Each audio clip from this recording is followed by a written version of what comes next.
बिस्मिल्लाहिर्रहमानिर्रहीम अस्सलाम वालेकुम। आज जो हमने टॉपिक डिस्कस करना है वो है विल्सन क्लाउड चैम्बर, और इससे पहले हमने डिस्कस कर लिया है गीगर मिलर काउंटर। तो आज जो है ना हम कवर करते हैं basically Geiger Miller counter, Wilson cloud chamber, और इसके बाद एक और टॉपिक आता है आयनाइजेशन चैम्बर। ये किस चीज़ के लिए होता है? अल्फ़ा बीटा और गैमा पार्टिकल्स, मतलब जो रेडिएशंस होती है उनके पाथ को डिटेक्ट करने के लिए, उनकी प्रॉपर्टीज़ को डिटेक्ट करने के लिए हम ये एक्सपेरिमेंट करते हैं। तो आज हमने जो डिस्कस करना है वो है विल्सन क्लाउड चैम्बर। बेसिकली इसके अंदर क्लाउड बनता है, क्लाउड यानी बबल ऑफ जो है ना कंडेंसेशन की वजह से जो है ना, और इसके अंदर हम सुपर सैचुरेशन वगैरह का कॉन्सेप्ट जो है ना थोड़ा सा डिस्कस करेंगे। तो पहले हम डायग्राम पे फोकस करते हैं, फिर इसकी कंस्ट्रक्शन देखेंगे, फिर उसके बाद उसकी वर्किंग देखते हैं, और वर्किंग के बाद अल्फा बीटा और गैमा पार्टिकल्स जो है उनकी थोड़ी सी कैरेक्टरिस्टिक्स के बारे में भी हमने डिस्कस करना है। तो सबसे पहले हम डायग्राम की तरफ फोकस करते हैं कि डायग्राम के अंदर क्या क्या चीज़ें जो है ना वो गिवन है। तो डायग्राम के अंदर अगर सबसे पहले अगर आप देखें तो क्लियर कट हमारे पास W1, W2 और W3 जो है वो हमें नजर आता है। तो ये W3 है, सॉरी, ठीक है जी। तो W1, W2 और W3 नजर आती है। और W1, W2, W3 है क्या? बेसिकली ये एक विंडो है, ठीक है जी। क्या है ये? विंडो है, ग्लास की बनी हुई विंडो है। तो यहां पर भी ये ग्लास की बनी हुई विंडो है, ग्लास विंडो है। और ये विंडो किस चीज के लिए है? अब यहां पर डिफरेंट पर्पस है हर एक विंडो का। जैसे अगर हम इसकी बात करते हैं ना, तो ये वाली विंडो जो है ये स्पेक्ट्रोस्कोपिक कैमरा यहां पर हमने अप्लाई किया हुआ है। तो उसके लिए हमने यहां पर विंडो छोड़ी हुई है कि अगर हमने कोई चीज देखनी है, अब जैसे अल्फा बीटा गैमा पार्टिकल्स के जो रास्ते होंगे उन रास्तों को देखने के लिए हम यहां पर स्पेक्ट्रोस्कोपिक कैमरे का इस्तेमाल करेंगे, ठीक है जी। यहां पर हमने W2 के ऊपर जो है ना रेडियो एक्टिव सोर्स को रखा होगा। ये सारी चीजें हम कंस्ट्रक्शन के अंदर डिस्कस करेंगे। ये थोड़ा बहुत मैं लिख देता हूं कि यहां पर हमने क्या इस्तेमाल किया होगा, रेडियो एक्टिव सोर्स जो है ना। चले थोड़ा सा समझाने के लिए मैं लिख देता हूं कि रेडियो एक्टिव सोर्स जो है ना हमने यहां पर यूज कर रखा होगा। और यहां पर W3 जो विंडो 3 है, यहां पर हमने लैंप इस्तेमाल कर रखा होगा। यहां पर लैंप जो है ना वो कौन सा इस्तेमाल करते हैं? मरकरी लैंप जो है हमने इस्तेमाल करना है। तो ऊपर जो है वो ग्लास विंडो आ गई, ठीक है जी। इस साइड पर हमने क्या इस्तेमाल कर रखे हैं? रेडियो एक्टिव सोर्स है, जिसके अंदर से अल्फा बीटा और गैमा पार्टिकल्स या रेडिएशंस जो है ना वो इमिट हो रही होगी। और यहां पर हमने मरकरी लैंप जो कि इस पाथ को विजिबल करेगा, जो ये आइंस प्रोड्यूस करेगा। ये आइंस कैसे प्रोड्यूस करता है, इन सारी चीजों को हमने डिस्कस करना है। हम कंस्ट्रक्शन जो है ना उसको पहले डिस्कस करते हैं। और उसमें भी हमारे पास जो है ना, ये हमारे पास जो है ना दो पिस्टन लगे हुए हैं, दो हमारे पास ये चैम्बर है, ठीक है जी, जिसके अंदर ये सारा प्रोसेस होना है। अब इस चैम्बर के अंदर जो है ना हमारे पास क्या चीज मौजूद है ये भी हम देख लेते हैं। तो यहां पर जो है ना बेसिकली एयर मौजूद है, ठीक है जी। और एयर के साथ जो है ना दो चीजें मौजूद है, एक वाटर और प्लस एथेनॉल। इनके जो है ना इन दोनों के क्या मौजूद है? वेपर्स जो है ना वो मौजूद है।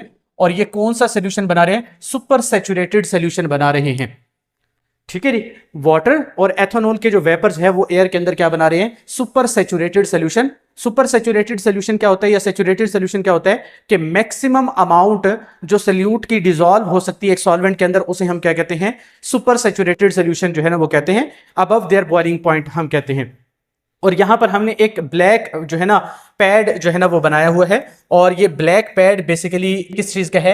C2H5OH, एथेनॉल के अंदर सोक्ड ब्लैक फेल्ट पैड हमने यहां पर बनाया हुआ है, जिससे वेपर्स जो है ना एथेनॉल के निकलेंगे और वो एयर के अंदर जाके सुपर सैचुरेटेड सोल्यूशन बनाने की कोशिश करेंगे।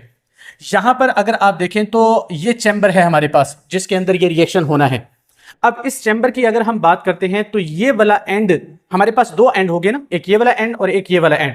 ये वाला एंड जो है ना वो फिक्स है, ठीक है जी। ये वाला एंड क्या है? फिक्स है। और ये वाला एंड जो है ना ये क्या है?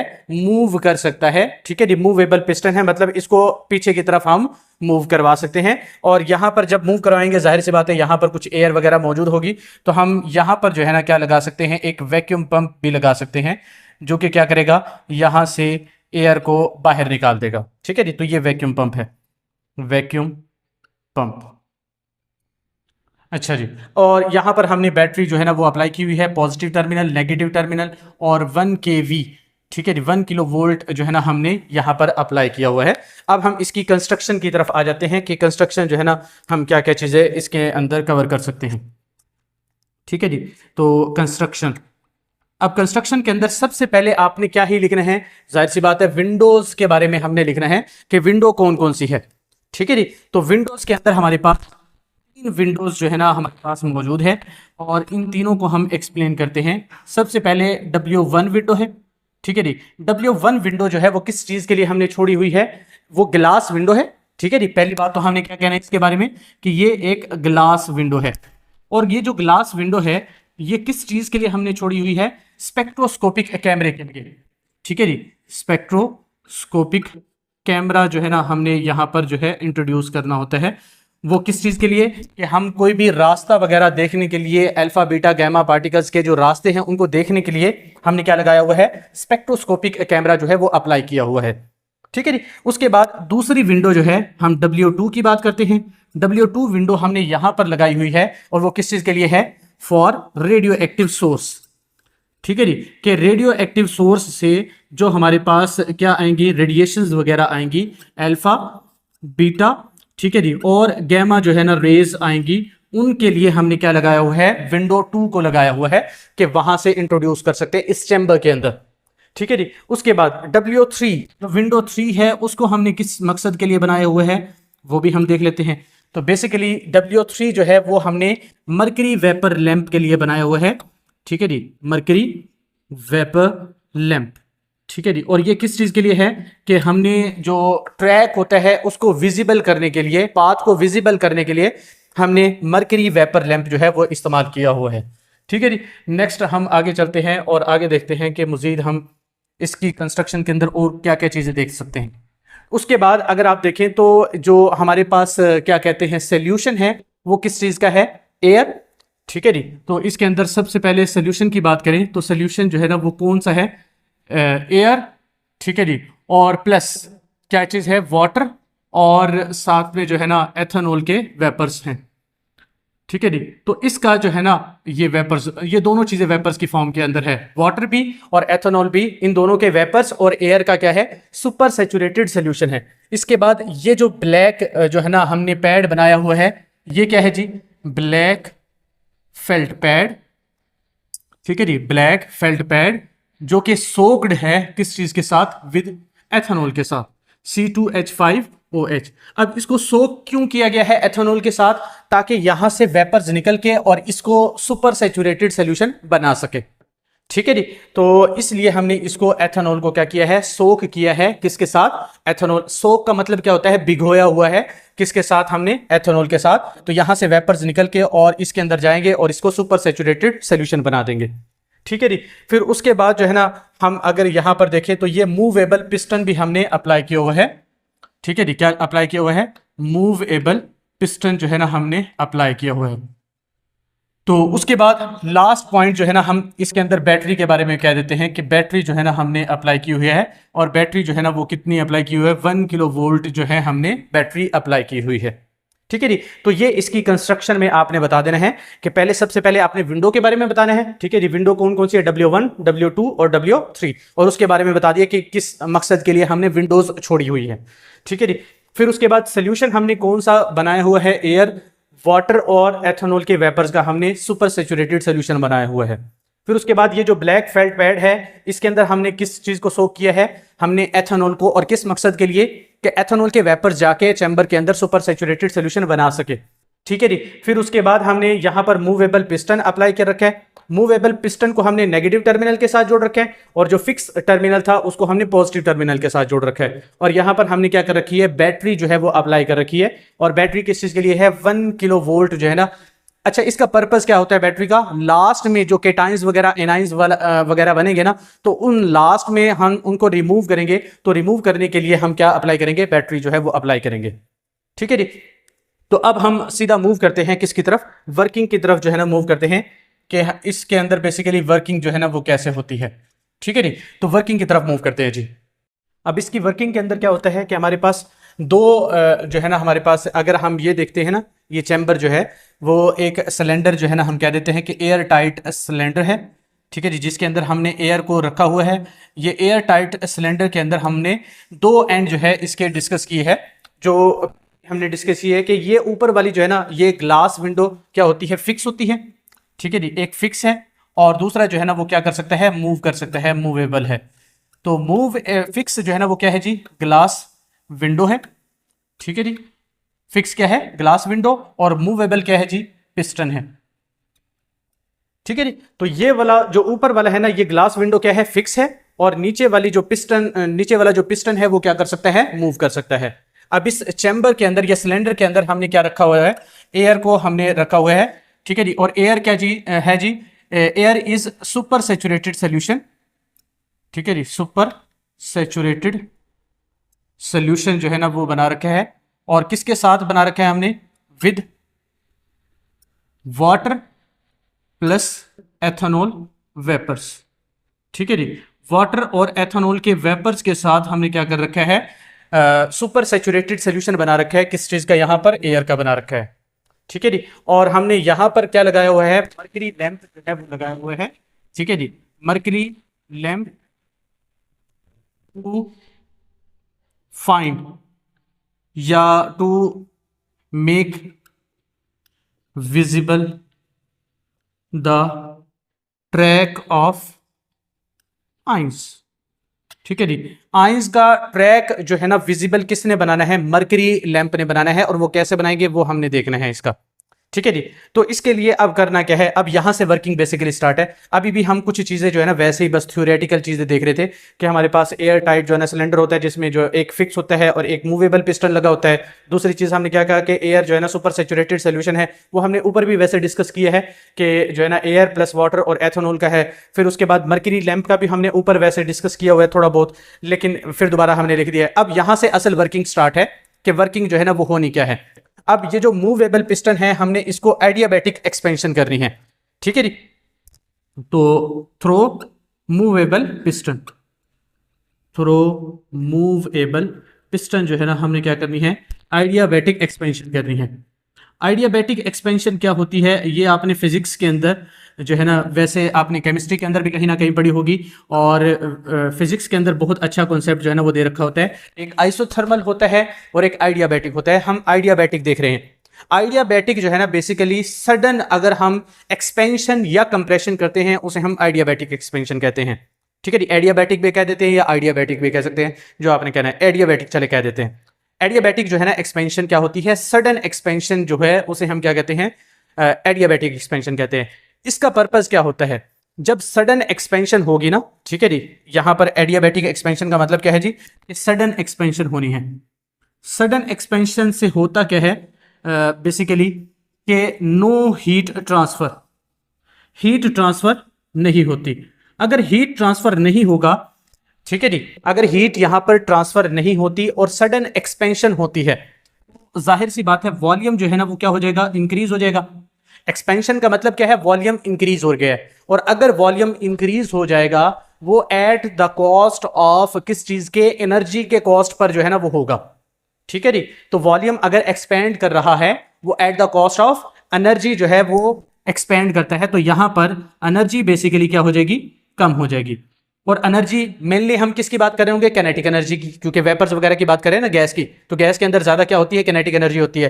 तो एनर्जी अगर कम हो रही है तो ओवरऑल उसका टेम्परेचर जो है ना वो क्या हो जाएगा, कम हो जाएगा, ठीक है जी। क्योंकि कैनेटिक एनर्जी और टेम्परेचर का आपस में डायरेक्टली रिलेशनशिप होता है।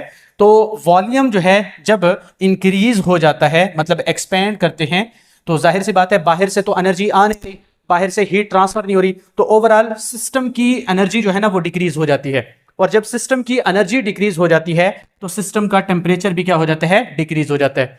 और जहां पर टेम्परेचर डिक्रीज हो जाते हैं तो वहां पर स्पीड भी क्या हो जाती है, डिक्रीज हो जाती है, ठीक है जी। वहां पर स्पीड क्या हो जाती है, डिक्रीज हो जाती है। और जहां पर स्पीड डिक्रीज हो जाती है वहां पर वो फोर्स जिससे कोलाइड करना है मॉलिक्यूल्स ने, वो क्या हो जाएगी, कम हो जाएगी। और ओवरऑल प्रेशर भी क्या हो जाता है, डिक्रीज हो जाता है, ठीक है जी।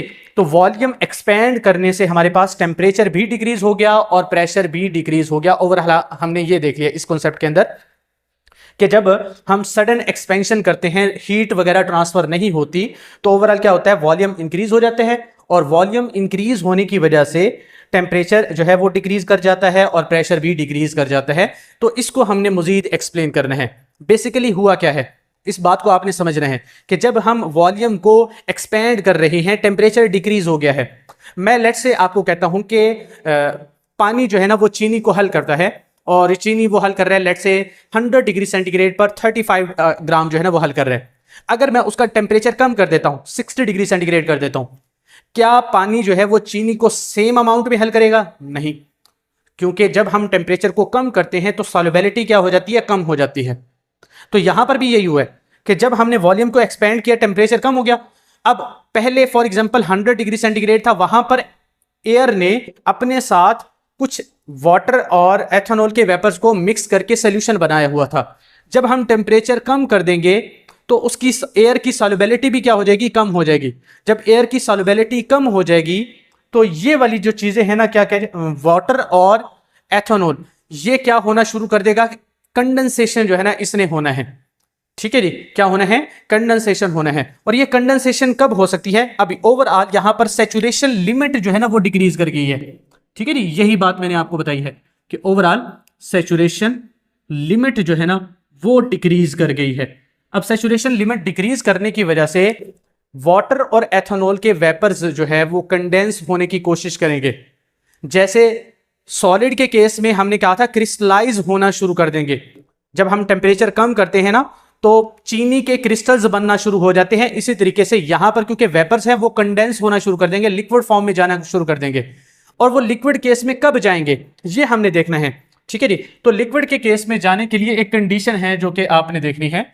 वो कंडीशन क्या है जी? कि हमारे पास कोई भी सॉलिड पार्टिकल जो है ना वो मौजूद होना चाहिए। कोई पार्टिकल मौजूद होना चाहिए जो कि एज कंडेंसेशन न्यूक्लियाई के तौर पर काम करेगा। लेट्स से मैं कहता हूं कि यहां पर जो है ना हमारे पास स्मोक है, ठीक है जी, या डस्ट है, या कोई और पार्टिकल है, और एनी अदर पार्टिकल।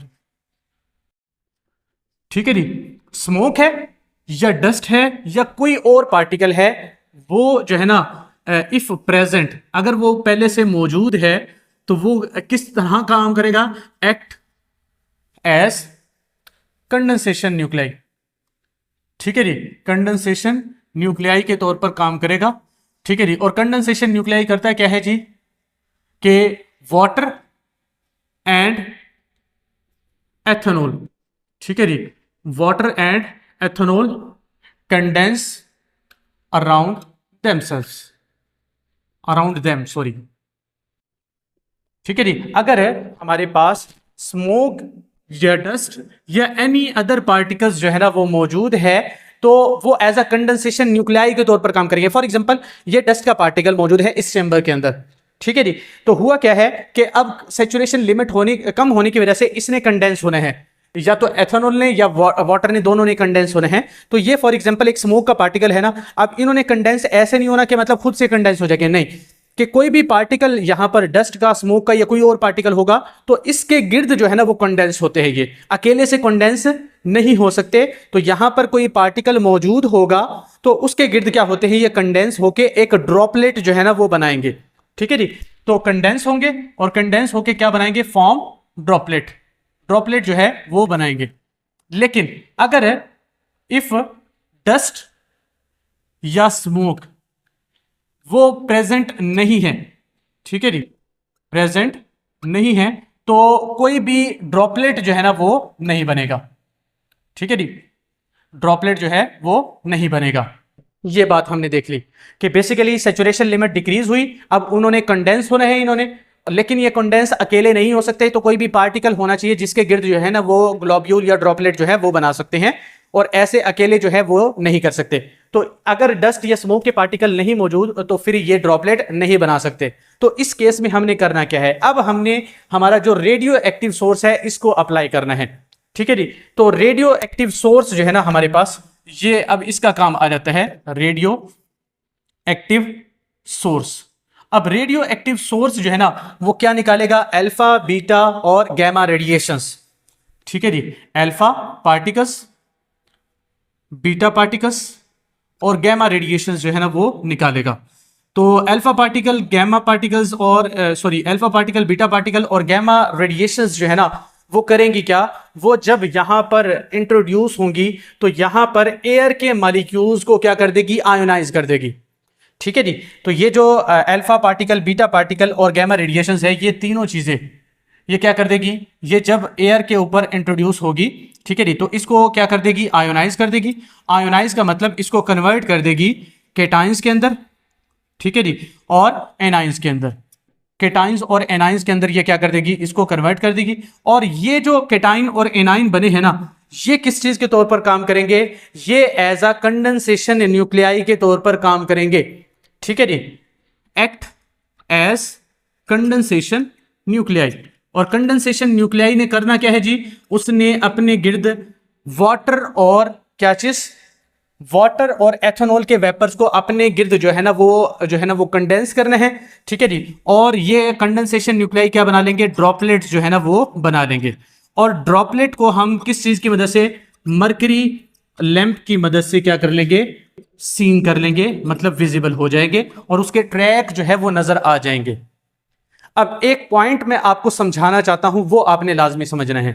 बेसिकली हम यहां पर जो रास्ते देख रहे हैं वो अल्फा पार्टिकल, बीटा पार्टिकल या गैमा रेडिएशंस के नहीं देख रहे, इनडायरेक्टली देख रहे हैं, लेकिन डायरेक्टली नहीं देख रहे।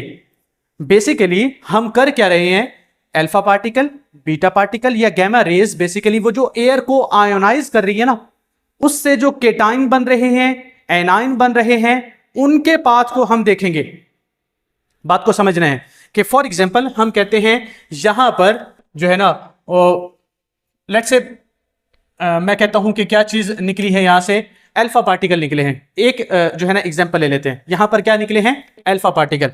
अब अल्फा पार्टिकल जो है ना वो क्या करेंगे, एयर के ऊपर पॉजिटिव आयन जो है ना वो इंट्रोड्यूस करेंगे, तो यहां पर केटाइन बनना शुरू हो जाएंगे।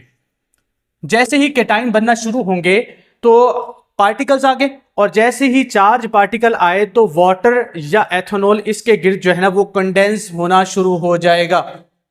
वाटर और एथेनॉल उसके गिर्द कंडेंस होना शुरू हो जाएगा और छोटे छोटे ड्रॉपलेट्स जो है ना वो बना देगा। अब जो ड्रॉपलेट बन रहे होंगे उनके रास्ते को या उनकी जो है ना प्रॉपर्टीज को देख के हम अल्फा पार्टिकल्स का अंदाजा लगा सकते हैं कि उनकी प्रॉपर्टीज कैसी होंगी। ये बात समझिए कि मतलब अल्फा पार्टिकल ने जो केटाइंस बनाए हैं उसके गिर्द जो ड्रॉपलेट बने हैं, उन ड्रॉपलेट को देख के हम अल्फा पार्टिकल की प्रॉपर्टी का अंदाजा लगा सकते हैं।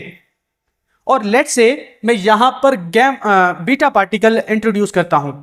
बीटा पार्टिकल पर होते हैं नेगेटिव चार्ज, तो यहां पर वो एनाइंस बनाएगा, ठीक है जी, वो क्या बनाएगा, एनाइंस। एनाइंस के गिर्द भी ड्रॉपलेट्स बनना शुरू हो जाएंगे, और जो ड्रॉपलेट्स बन रहे होंगे, ठीक है जी, उनकी प्रॉपर्टीज को देख के मैं बीटा पार्टिकल की प्रॉपर्टीज को देख सकता हूं, ठीक है जी। तो ओवरऑल हमारे पास 3 टाइप्स के पार्टिकल्स होते हैं।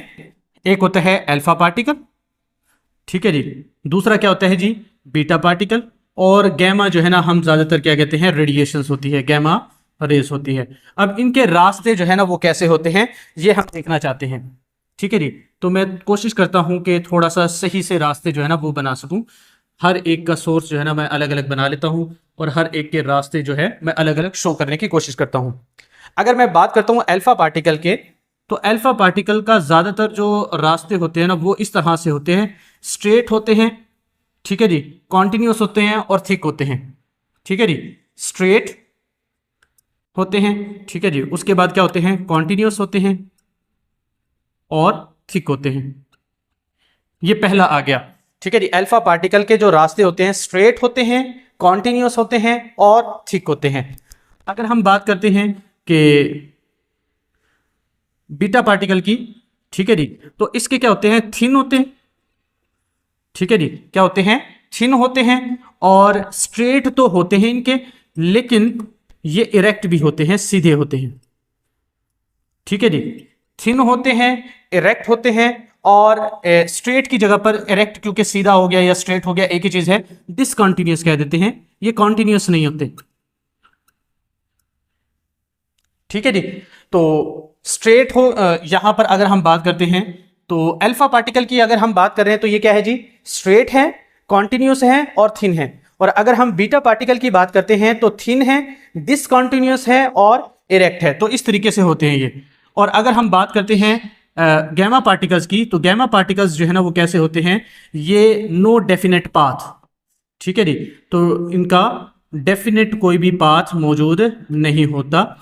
तो हमने जो है ना केटाइंस या एनाइंस जो अल्फा बीटा या गैमा पार्टिकल्स से बन रहे थे, ठीक है जी, यहां पर केटाइन एनाइन जो कि अल्फा बीटा गैमा पार्टिकल्स से बन रहे थे, उनके रास्तों को देखकर हमने अल्फा बीटा और गैमा पार्टिकल्स के रास्तों को देख लिया, उनकी प्रॉपर्टीज को ऑब्जर्व कर लिया, और इस एक्सपेरिमेंट को हम क्या कहते हैं, विल्सन क्लाउड चैम्बर कहते हैं। ठीक है जी, तो आप एक मरतबा इसका स्क्रीनशॉट जो है ना वो ले ले, मैं साइड पे हट जाता हूं। तो ये है हमारे पास क्या चीज, विल्सन क्लाउड चैम्बर। और विल्सन क्लाउड चैम्बर के बाद अगर आप कमेंट सेक्शन के अंदर मुझे बताते हैं तो मैं आयोनाइजेशन चैम्बर भी कवर करवा दूंगा। ठीक है जी, तो कोशिश किया करें कि आप जो है ना वीडियो को पूरा देखा करें, और अगर आपको कोई जो है ना गलती नज़र आती है, अव्वल तो मैं कोशिश करता हूं कि जो है ना बहुत अच्छा डिलीवर करूं और सारे पॉइंट्स को क्लियर करने की कोशिश करूं। तो अगर आपको कॉन्सेप्ट समझ में आते हैं तो आप वीडियो को लाजमी लाइक किया करें और अपने दोस्तों के साथ लाजमी शेयर किया करें। तो मिलते हैं नेक्स्ट वीडियो के अंदर, तब तक के लिए अल्लाह हाफिज़।